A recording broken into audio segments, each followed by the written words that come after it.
that's an appropriate song for tonight. I'm going to be talking a lot about water tonight. It's been raining all week.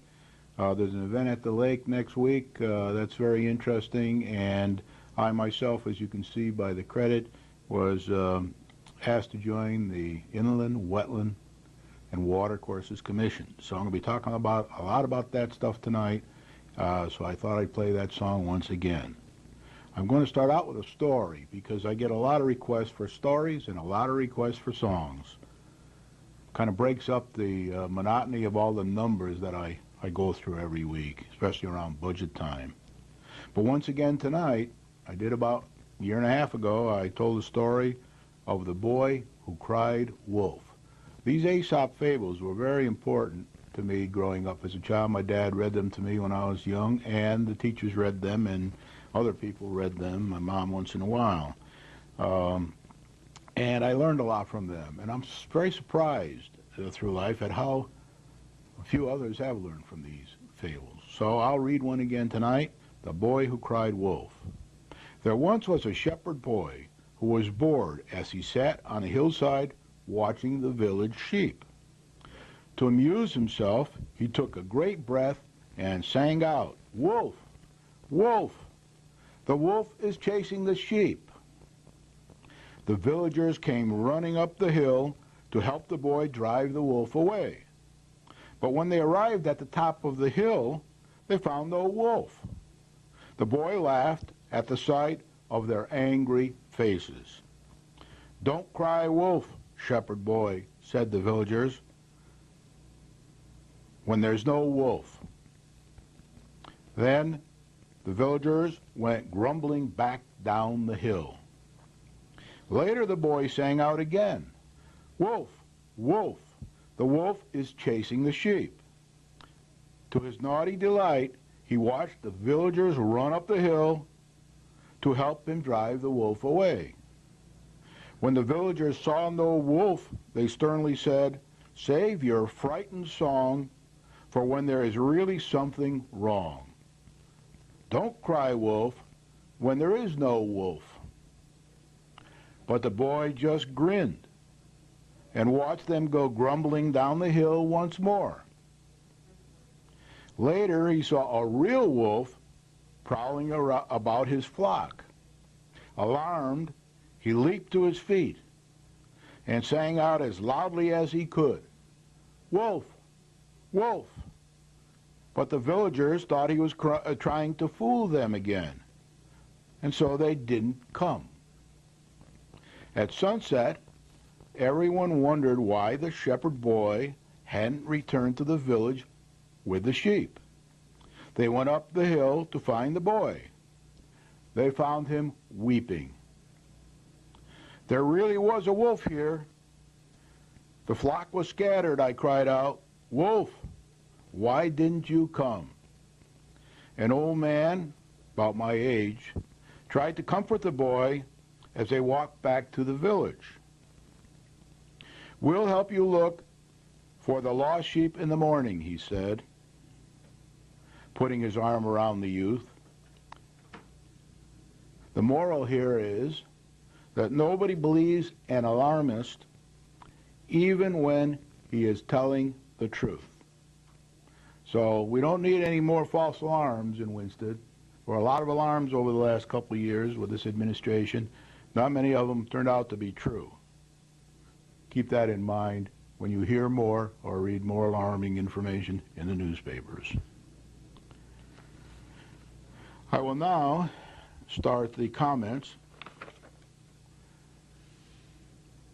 for April 7th, 2009.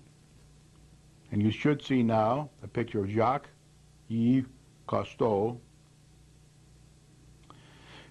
Because I will be talking about Winsted's water and its Inland Wetlands Commission tonight, I am featuring the great French naval officer, explorer, ecologist, filmmaker, innovator,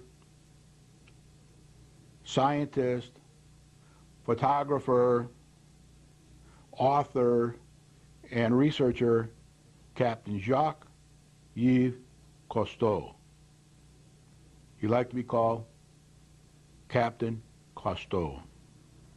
You will also see out throughout the program a nice colorful picture of Sea Technology magazine. That's a magazine that often featured some of the products of my company that I was part owner of in San Diego, California, that dealt with water measuring instruments and devices. Jacques, during his lifetime, studied the sea and all forms of life in water. He co-developed the aqua lung. If you go next weekend, I think it's on Saturday, from 8 to 12, to Highland Lake, you'll see a lot of divers there probably using aqua lungs,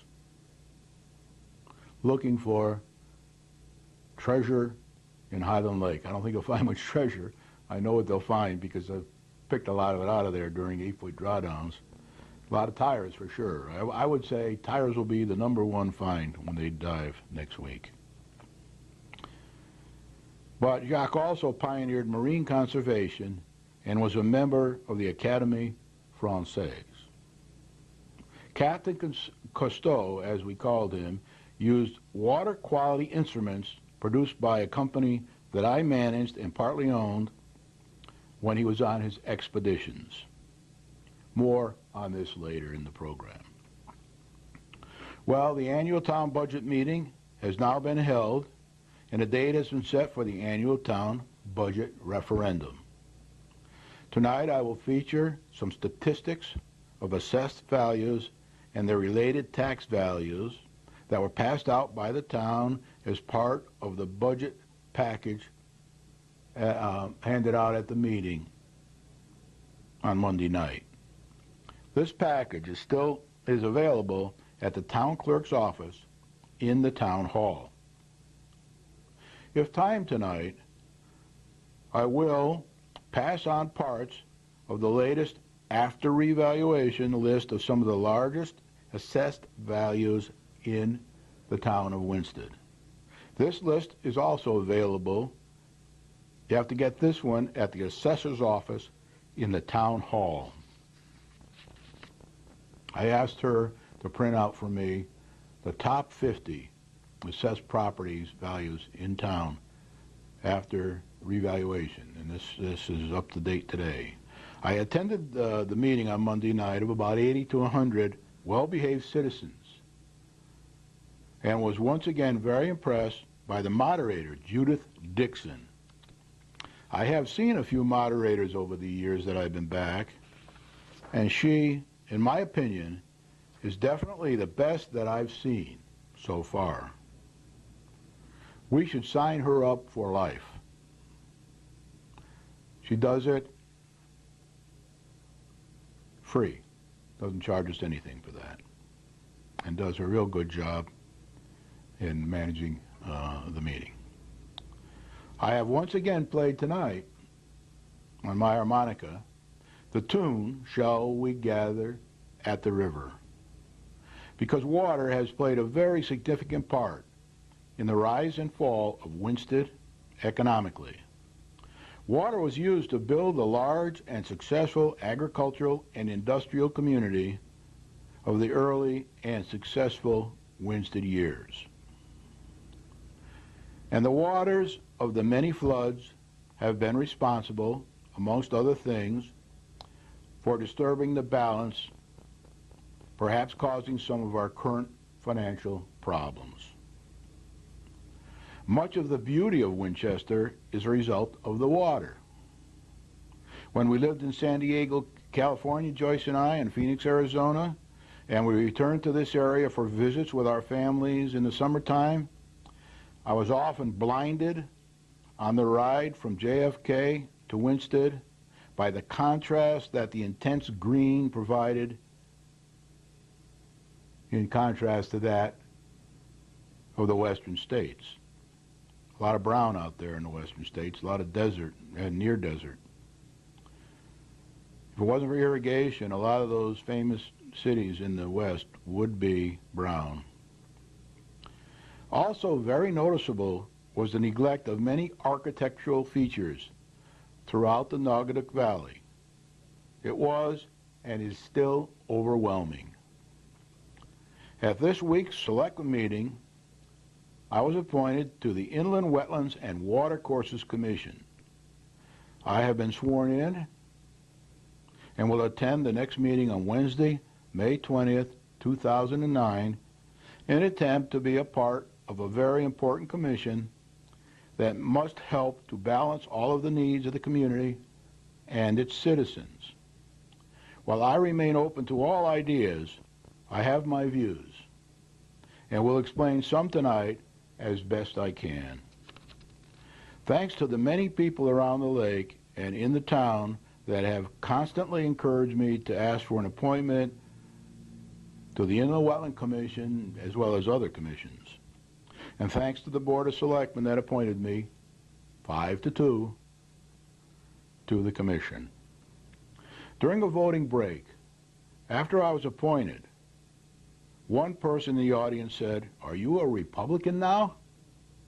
I said, "No, I'm still an unaffiliated voter trying to help receptive town leaders to succeed no matter the affiliation." When another person congratulated me on my appointment, I said, "I won't be staying for too many of those 12 to 1 a.m. meetings." He answered, "Well, maybe you can help quicken the pace," or something to that effect. When I attended the EDC Town Leader Summit meeting about a year and a half ago as an invited guest, shortly after the last election, there were two major requests by the local business people present. Number one, how can we improve the image of the town in the press and elsewhere and on the internet? Number two, how can we improve the land use boards to make them more business friendly and quicken their pace? A representative from the state of Connecticut made a short delivery to the meeting saying that it takes land use boards a year in Connecticut to accomplish what other states accomplish in 3 months. Many land use board members were present at that summit meeting, and I hope they're working towards the ends that the business leaders asked for.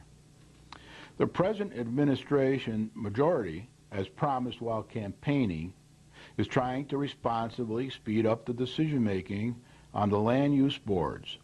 And after much thought and discussion, I have decided to join the Inland Wetlands and Watercourses Commission in an attempt to give them a hand. It is not fair to elect selectmen based on their platform and then question every decision they make in their efforts to succeed. Hence, the little boy who called wolf.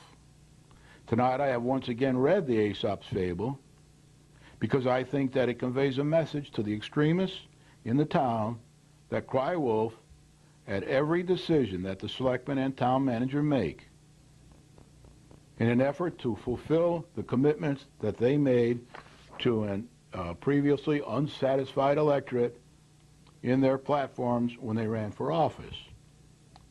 If the electorate was pleased with the performance of the last administration, they wouldn't have elected the existing 5 businessmen to the majority. The electors wanted a change, and they still want this team to succeed. Now I will go to the agenda, and you'll see from time to time the Sea Technology magazine cover. Comments, number one, I already made, town budget. I'm going to just bring you up to date what happened Monday night there, 209-210 fiscal year. Then I'm going to talk a bit about the upwards pressure, as I did in the last couple of meetings. People have asked me to do that again, so I will, on the fiscal 2010-2011 budget. I'm going to go over a home value list that was given out at the meeting on Monday night as part of the budget package. Here's the list. I've got it blown up for you so you can see it better. But that's the list that was given out by the town as part of their budget package from the finance director. Brian's water quality experience, that's me, Brian. I'm going to go over my background because Some people think that perhaps I don't have any background in this area, and I have a considerable background in this area. So I will go over that tonight, and then I will talk a little bit about, I went down and I got a list of the largest post-revaluation property owners in town. And these just for their assessed property.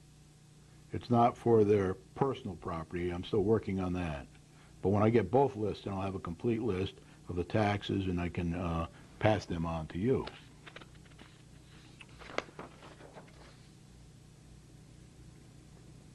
The fiscal 9-10 budget meeting was held on Monday night. There were a couple attempts to cut the budget, but they did not succeed. There were only 80 or 90 people there, maybe 100 at the most. Some couldn't vote. There were little children there and like that. But anyway, it's still going to be a zero tax increase for the second straight year, in addition to not approving the $57 million bond package, if approved at referendum.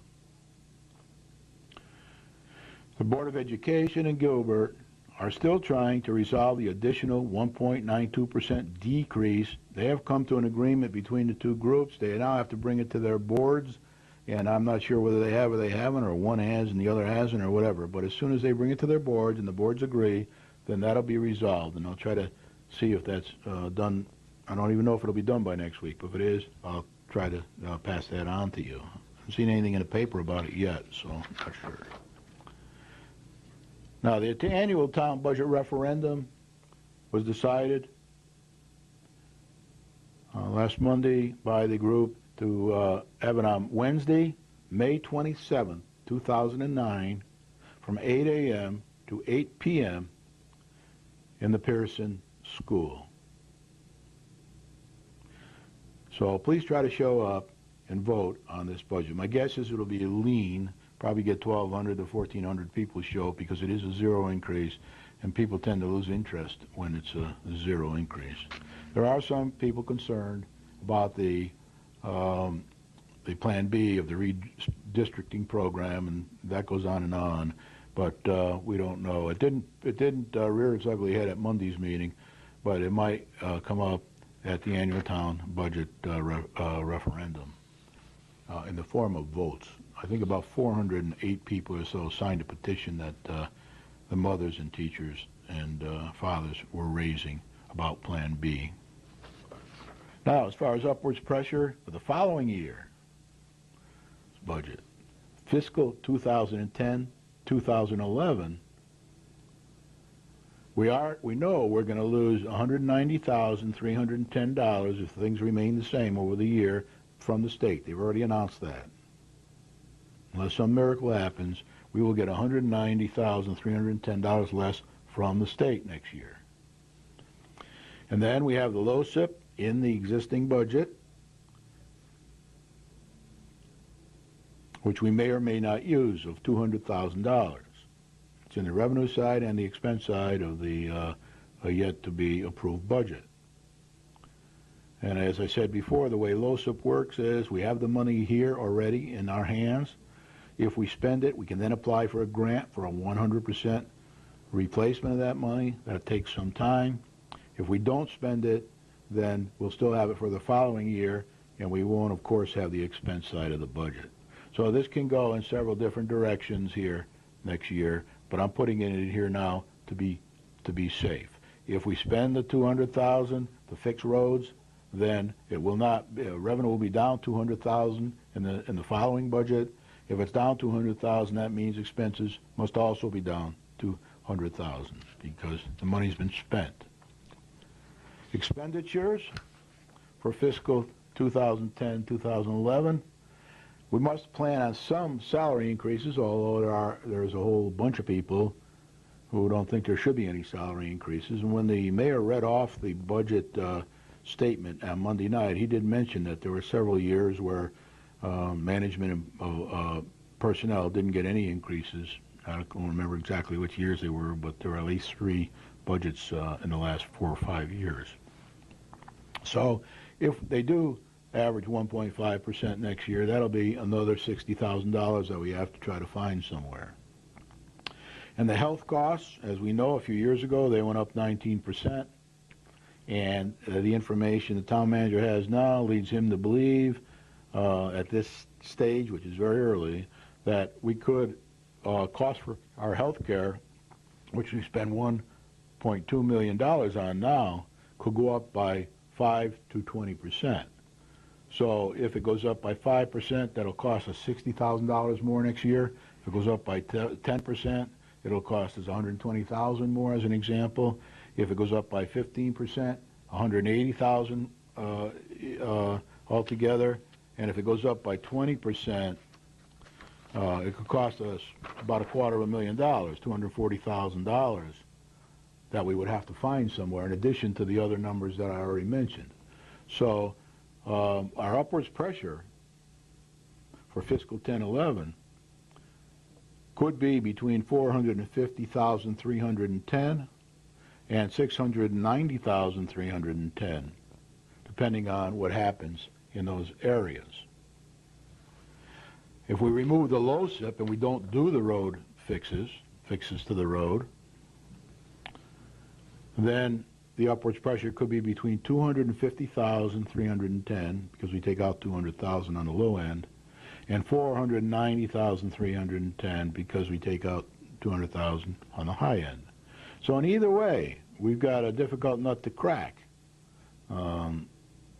for the next budget. And as I said last week, the town management is already working on that, and I think they're even thinking about the following year's budget at this particular point in time, because they don't see any miracle happening here on the revenue side of the budget over the next few years.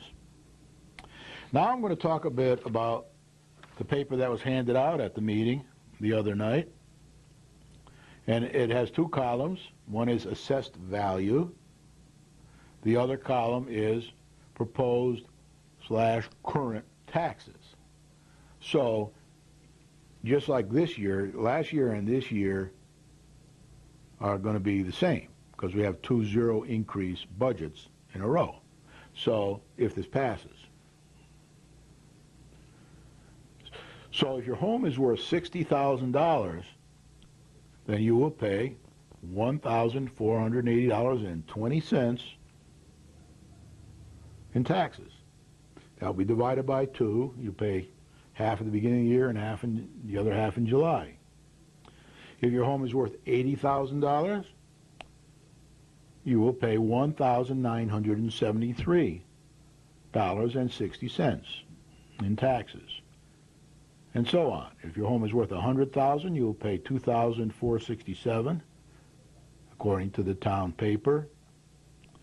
And now we have the average here. The average house is $133,578. That's why I put yellow there. That's the average house price in the town of Winsted. I'll tell you a little more about that later. Your taxes will be $3,295.37. Now remember, whenever I talk to you, I always say that you must think a little differently than this. There should be another column here for your particular family that says, how much money do I need to be able to make to be able to pay $3,295.37 in taxes? That depends which tax bracket you're in. If you're in the 50% tax bracket, it's a higher number than if you're in a 15% tax bracket. The next one is above the average. These were below the average. $140,000, you'll pay $3,453.80. $160,000 value of your assessed value of your house will be $3,947.20. If your house is assessed at $180,000, then you'll pay $4,440.60 in 2 installments. If your house is worth $200,000, you'll pay $4,934. If it's $250,000, you'll pay $6,167.50. If it's $300,000, you'll pay $7,401. If it's $350,000, you'll pay $8,634.50. And again, think of what you have to earn to be able to pay this amount after federal, state taxes and anything else that gets taken out of your paycheck. $350,000 will be $8,634.50. $400,000, $9,868. $450,000, $11,101.50. And $500,000, you'll be paying $12,335 in taxes. Each installment will be a half of that. The estimated average assessed value of property for the 10-01-208 grand list is $133,578. This is after the Board of Assessment Appeals has adjudicated all of these outstanding issues.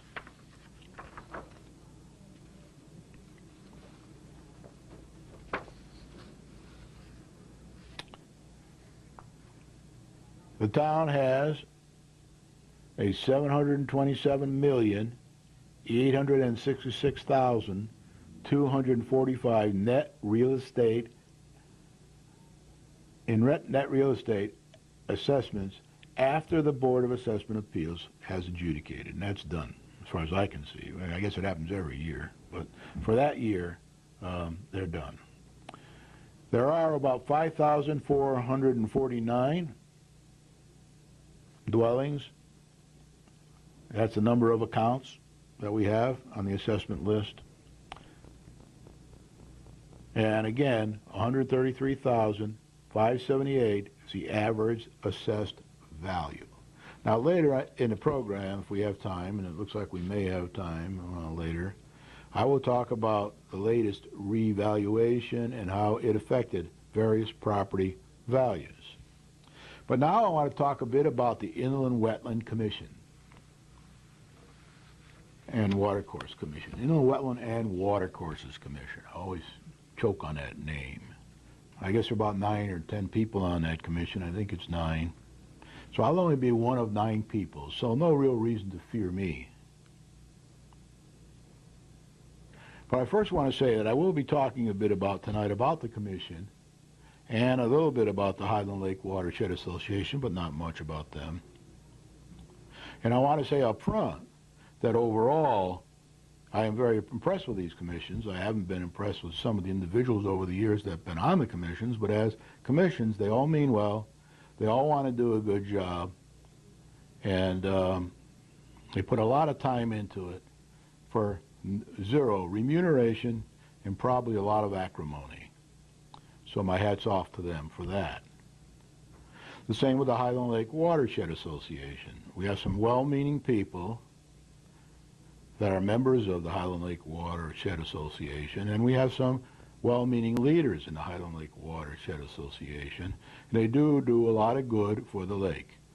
And I have some concerns about both of these groups, and I will mention them tonight. But I do want to say that this is by no means negative. What I'm trying to do is improve the situation. You can't improve the situation unless you recognize what the problems are and then address them. So with the commission, and this is Brian's views, Brian's experience, and Brian's comments, not those of the Inland Wetlands and Watercourses Commission or the Highland Lake Watershed Association, which I'm not even a member of.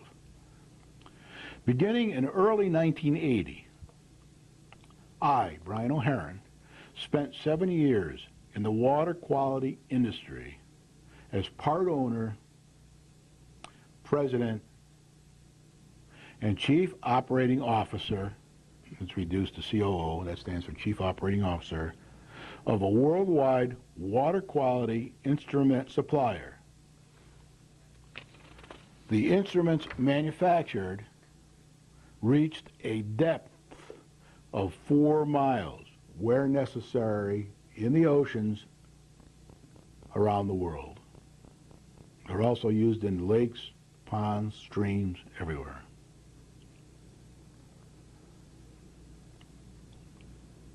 We did these for oceanographers. We made these for limnologists and for military organizations throughout the world.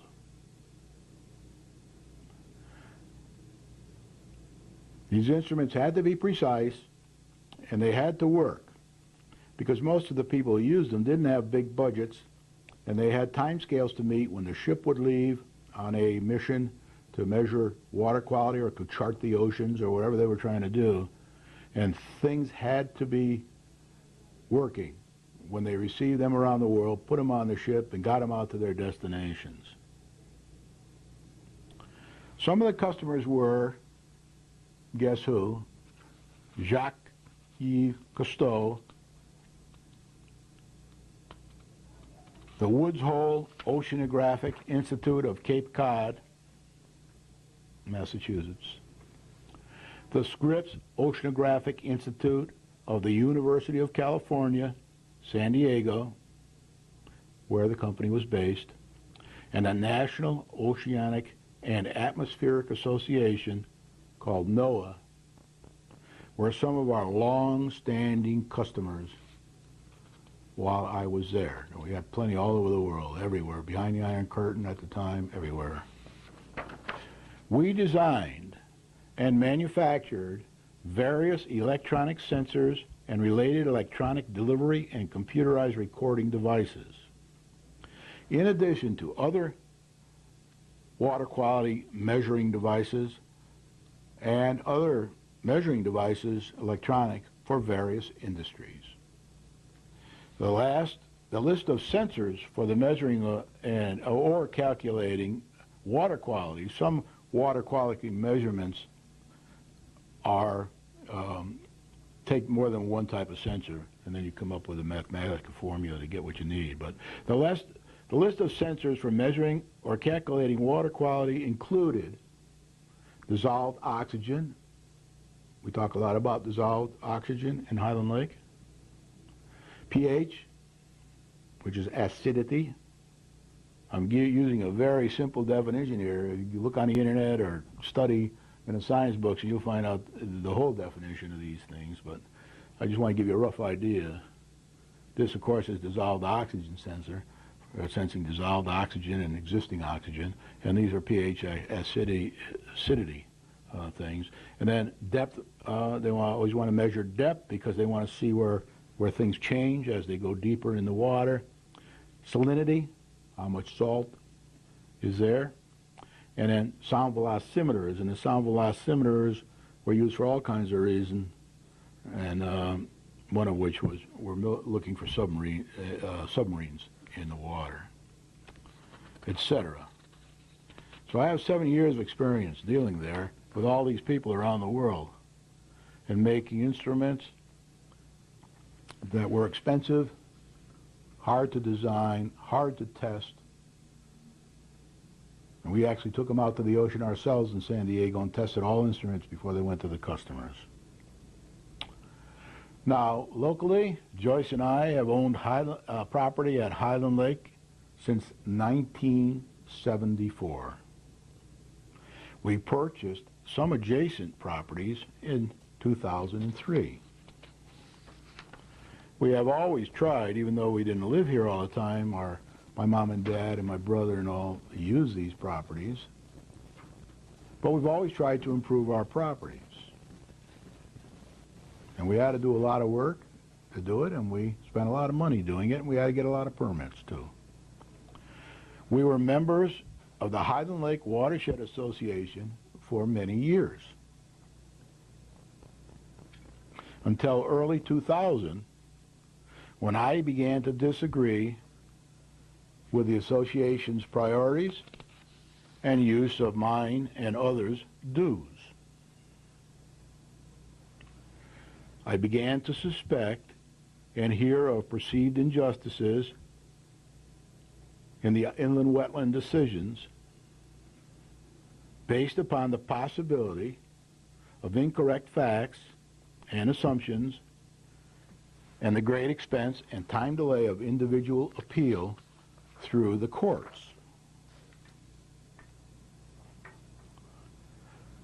Having the time and interest, I began to help lake owners and others, free of charge, in their quest for permits to enhance their property and its value through these commissions.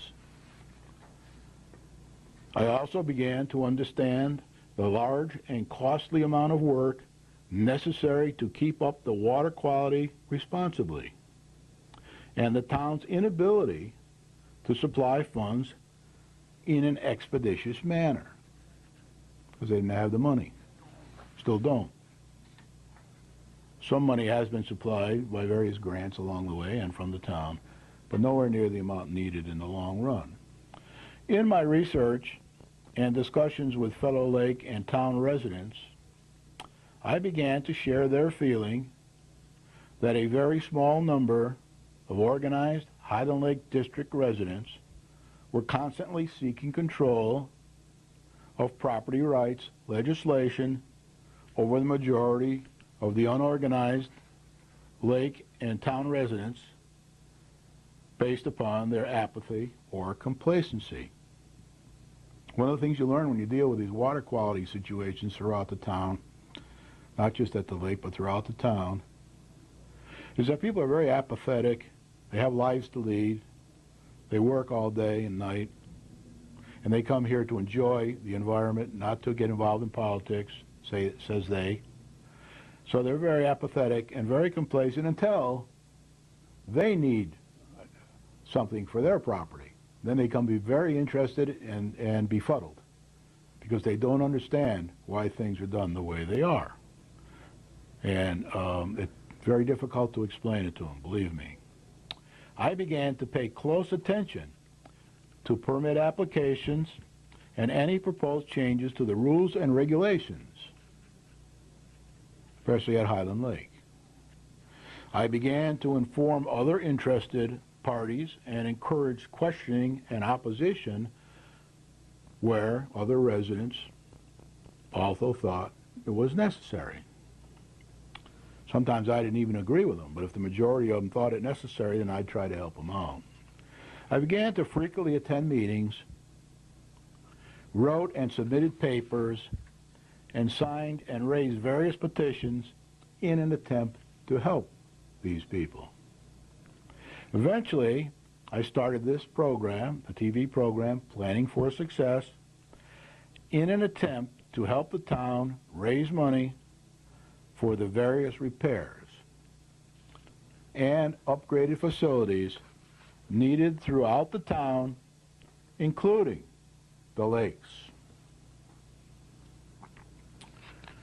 After many requests over the years and a lot of thinking and second thoughts, I have now decided to join the Inland Wetlands and Water Courses Commission in an attempt to help the community, lake residents, and residents throughout the town, because I believe that this town has got a lot of water. The water can do us a lot of good. The water can cause us a lot of harm. And water deteriorates things pretty rapidly as well. So we need to do a lot of work here over the years if we're ever going to get back to where we were years and years ago, before all the floods, especially the large flood and debilitating flood of 1955. With that, I'm going to see a lot of you as you attend these commission meetings. I'll be very objective, and I'll be prepared for the meetings, and I'll be awake at the meetings, and I hope I can help. But remember, I'll only be 1 out of 9 or 10. I personally think the commission's too big, but that's the way it is, so I'll be there as one of the many members of this commission. I also think that I should say that part of the reason, my little reasoning is a little different than some others.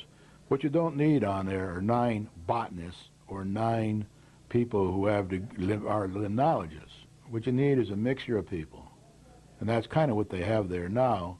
They have some people that are very, very knowledgeable about the fauna and flora and all the lake and river issues.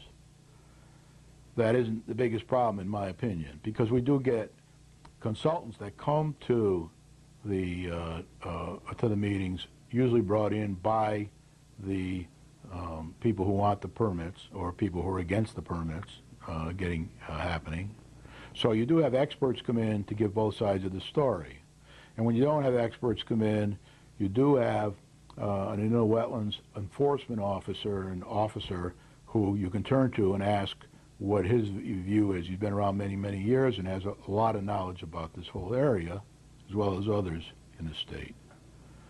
And then, last but not least, there are people on the commission who can answer some of these questions. So what we do need are people who can make, serve as a jury, make important, intelligent decisions in a way that's responsible and inviting to the people that want to improve their properties or improve properties they want to buy and help us here. On the other hand, we don't want anybody throwing acid into the water. We don't want anybody fouling. So there has to be a delicate balance here. And balance is never achieved, as I always talk about here, with a tightrope walker. They're either listing to the left a little or right. They seldom achieve real balance. But we got to get to the point where, if we're not there already, and I'm not saying we're not, where this is a little more balanced. But I do know in the past it's taken an awful long time to get some of this stuff through these commissions, and I want to try to help with my little 1/9 or 10th of the votes to help in that area. I have said, though, that I will not stay until 12 or 1 o'clock in the morning for any meeting. I'll probably bow out unless there's a real critical thing on the agenda, which should happen very frequently. I'll be gone between 9:30 and 10 o'clock in most cases. If there is something real urgent and the people feel it's necessary for me to stay, I will. But I am told now that the meetings have been speeded up. They don't last till 10, 12 o'clock at night or 1 in the morning anymore. They move along much faster. Part of that's because they don't have any large projects to tackle right now. But I think the large projects could be tackled in a much more expeditious way than perhaps I saw when I was attending these meetings in the past. Now, for the largest assessed property values, I went down and got a list of those today. I'm only going to go through about 20 tonight if I have time here. Just to give you an idea who the largest property owners are in this town. And it's changed because of the revaluation of a year or so ago from what it was in a 2006 bond package that I was using as a reference before.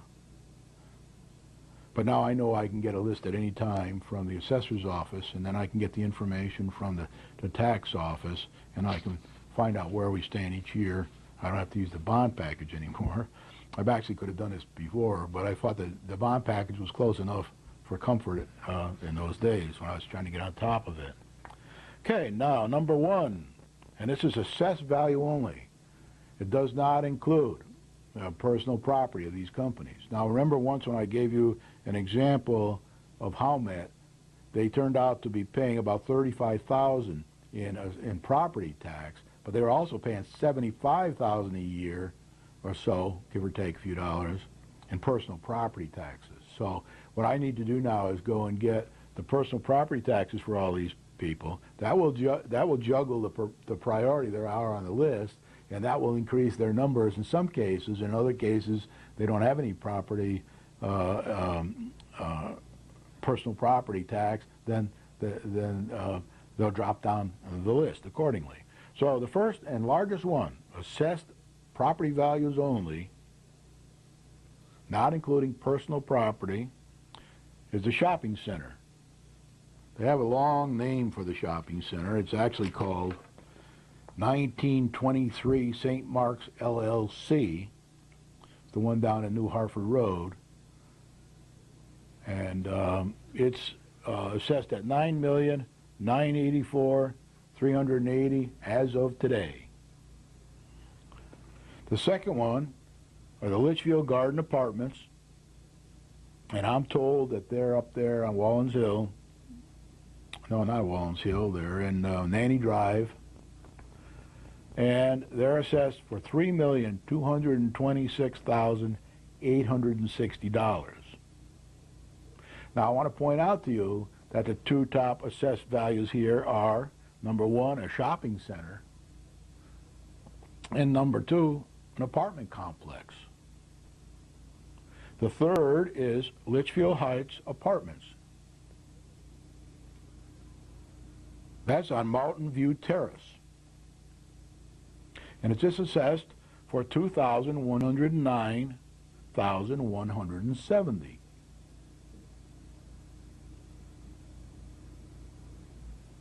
$2 million, I'm sorry. I keep getting goofed up on these numbers. $2,109,170. Again, that's an apartment complex. So we have a shopping center and two apartment complexes. Then we have the Gilbert Clock property. The Gilbert Clock Properties LLC owns that. It's on Wallen Street. And it says that $2,051,000.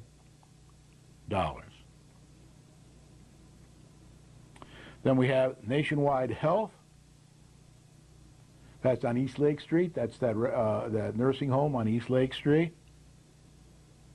That's assessed for $2,025,170. Next, we have a personal property, a house, I believe. It's the Alani, Jonathan, and Frances Trustee. Frances spelled Frances, Trustee, and it's on Grantville Road, 212 Grantville Road. And that's assessed for $1,937,200. It's on Lake Winchester, I think, but that's a personal residence.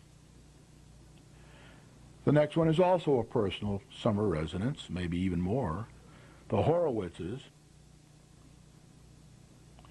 $1,803,070 is its assessments. The next one is, I'm not sure whether that's a home or what it is. Let's see.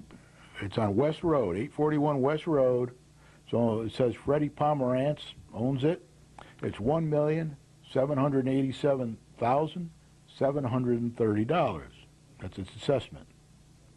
The next one is Laurel Commons Housing, which is on Gay Street, 79 Gay Street. And that's $1,704,220. Now, when I get the tax information, which I'll have for as fast, well, not fast, but I'll have it when they can supply it to me in the town hall, then I can match these up and I can see who also pays personal property tax, how much is it, and how does it affect their position in the list, and how does it affect their total value to the town. The next one is Glen Limited Partnership. I couldn't fit all this on there, but it's on 155 Maple Street, and it's valued at $1,677,480. Property only. And then we have 101 Whiting. That's spelled out here on the list. 101 Whiting Street. I don't know what that is on Whiting Street, but it might be that big factory building down there where they have the artists and all those people. $1,653,610. Then we have Camp Wanee. Camp Wanee is owned by the Camp Wanee Associates, Inc. It's on 132 Wanee Road, and it's $1,602,370 for the building assessment. Many buildings there, I'm sure, but altogether it's $1,602,370. The next is Howmet Castings, number 13 here. Howmet Castings and Services, Inc. is at 145 Price Road. It's in one of the subdivisions for factories. That's $1,436,540 for the buildings only. As I told you before, when I get the information from the tax people, they're going to tell me how much their personal property is worth and how much taxes they have to pay on the personal property. To find out how much taxes they pay on each of these, it's not quite that simple, but you multiply by the mill rate, which is 24.67. But some people get tax breaks, so you got to be careful. You have to go right to the town hall and ask them for the correct information. You can't assume anything when you're in the tax discovery business. The next one is one that's listed as going bankrupt now and laying off people. It's Homer D. Bronson Company, 150 Price Road. And on here, they're still on for $1,418,270. Next is MRC Bearings, Inc. That's $1,275,680. Then we have Elmont Realty Associates. I don't know exactly what property that is, but that's worth $1 million. Let's see, Elmont Realty Associates, they're on Colebrook River Road. So they might be one of the owner of one of the factories down there. I don't know. I got to check into that. But it's $1,228,780 worth of property, assessed value. The next one is says Carlton Roberts, trustee, 102 Old North Road, $1,088,290. The next one is Dr. Cutter, and it says Dr. Cutter LLC, 100 Horn Avenue, and that's $1,062,180. And the last one is that I have here is the Commercial Controls, Consolidated Commercial Controls, 200 International Way, and that's $954,540. Now, I will show you the list. This is a list of the 50 top. It gives the number in the reference books in the assessor's office. That number is also used by the tax people to go through and identify each of these so they can go find out how much taxes they pay. And then there's 100 of these. The highest is $9,984,380, assessed property values only. No personal property taxes included, or valuations included. And the lowest is $417,830. And as you move down the list, you find more personal property, houses and things in here. So one of the things I want to point out in the last minute or two, when and if we ever get the Highland Ridge Estates and St. Anne's Country Club and the Aurora Estates projects on the corridor on the way between Winston and Torrington, they'll be way up the top here somewhere. Way up. So I'll work it out over the next few weeks and I'll tell you, but they're going to be way up here. Much larger than the largest we have already. That's the importance of that. That's where the big money is. And you notice in the top view here, that's where we have multiple dwellings and some businesses. And we do have the odd house here now that's close to $2 million. One on Lake Winchester and one up on Highland Lake. So with that, I want to say thank you very much for attending tonight. I'll be seeing you from time to time at various meetings in the Inland Wetlands Commission. I do two, in the summer, I do two Highland Lake specials, and I'll probably do that again this year to bring people that leave for the winter up to date when they come back in the summer, tell them what's going on around town and what's going on around the lake. With that, everybody have a good time. If you want to go up to the Bottoms Up a week from Saturday and watch the divers, I guess there's about 16 crews of divers that are going to be diving around the lake looking for sunken vehicles and everything else. You know, there was a time when they put out everything out in the ice in the winter and let it sink into the lake. With that, I'll say thank you and good night.